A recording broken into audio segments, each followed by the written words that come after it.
तो स्टूडेंट्स, ये टॉपिक है। इस टॉपिक से भी कई बार क्वेश्चन पूछा गया है कि साइमन कमीशन, जो नेशनलिज्म इंडिया चैप्टर है उसमें एक टॉपिक है साइमन कमीशन। ठीक है,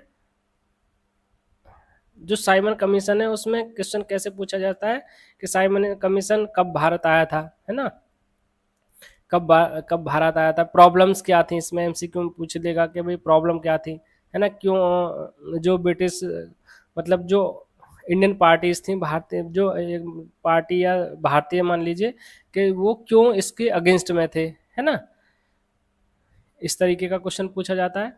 ठीक है, साइमन कमीशन से।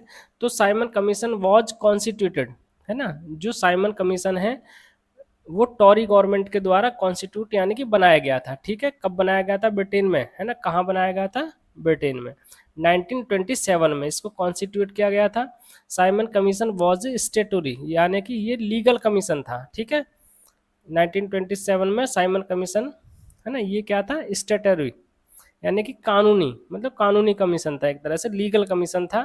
ठीक है, इसके ऑब्जेक्टिव्स क्या थे, जो साइमन कमीशन है क्यों भेजा गया था, क्यों भेजा गया था एक तरह से। ठीक है, मतलब वैसे तो जो गवर्नमेंट ऑफ इंडिया एक्ट है 1919 का, जिसे मॉन्टेग्यू चेम्सफोर्ड रिफॉर्म के नाम से भी जाना जाता है, उसमें ये प्रोविजन था कि 10 साल के बाद, है ना, 10 साल के बाद एक तरह से सुपरविजन किया जाएगा इंडियंस का, इंडियंस की गवर्नमेंट का, उस मतलब क्या क्या चीज़ें वहाँ पर हुई हैं और क्या क्या करने की ज़रूरत होगी। लेकिन ब्रिटेन में वहाँ पर गवर्नमेंट चेंज हो गई, तो वहाँ 2 साल पहले ही कमीशन को बना दिया गया था, यानी कि 1927 में ही, और जो 1928 में भारत आया था। ठीक है, इस तरीके से।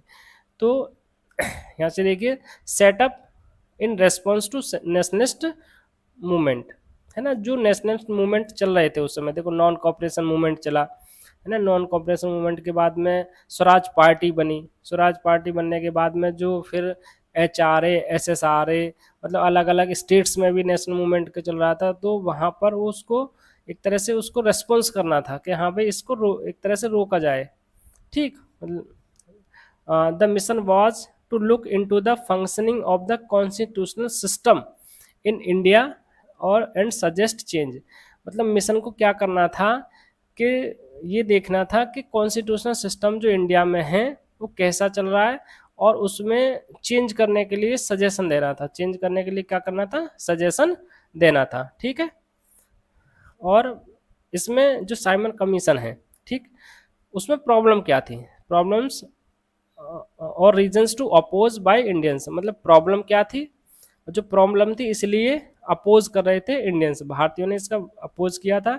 तो the problem was the commission, commission के साथ प्रॉब्लम क्या थी, did not have a single Indian member, मतलब जो इसमें 7 मेंबर्स थे, है ना, कितने मेंबर्स थे, 7, और 7 के 7 जो मेंबर्स थे वो ब्रिटिशर्स थे, उसमें सिंगल इंडियन मेंबर कोई भी नहीं था। यही प्रॉब्लम थी, मतलब आप इंडियंस के लिए एक्ट बना रहे हो, सजेशन इंडिया के लिए दे रहे हो, लेकिन उसमें कोई भी जो मेंबर है वो इंडियन नहीं है, सारे डिसीजंस ब्रिटिश गवर्नमेंट लेगी, है ना, तो ये बात इंडियंस को अच्छी नहीं लगी एक तरह से। ठीक है, तो दे ऑल आर ब्रिटिशर्स, वो कौन थे, सब ब्रिटिशर्स से।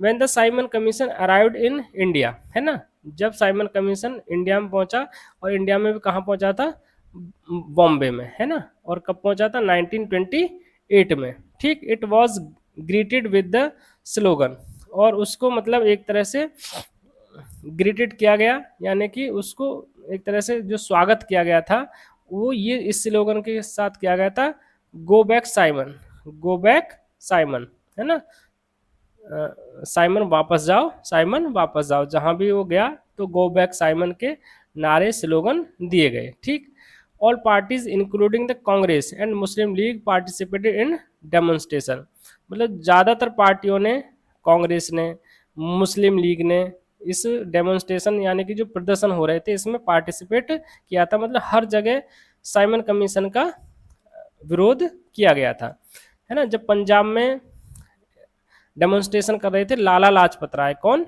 लाला लाजपत राय, तो लाला लाजपत राय को साइमन कमीशन का विरोध करते समय ही उन्हें लाठियों से पीटा गया था, है ना, तो जब वो प्रदर्शन कर रहे थे तब उन्होंने, लाला लाजपत राय ने ये कहा था कि मेरे शरीर पर पड़ी एक एक लाठी ब्रिटिश साम्राज्य के लिए कील साबित होगी, और वैसा हुआ भी था। इसी कारण से उनकी बाद में डेथ हो गई थी, क्योंकि चोटें, उनको चोट ज़्यादा लग गई थी। ठीक है, तो ये था साइमन कमीशन। किसी भी तरीके से क्वेश्चन आ जाए तो आप इसे, ये आपको आंसर हो जाएगा। एमसीक्यू में आ जाए, है ना, या लॉन्ग क्वेश्चन में आ जाए, तो यहाँ से आप इसे इस प्रकार से लिख सकते हैं। ठीक है, अच्छे से पढ़ लीजिएगा एक बार और बढ़िया से।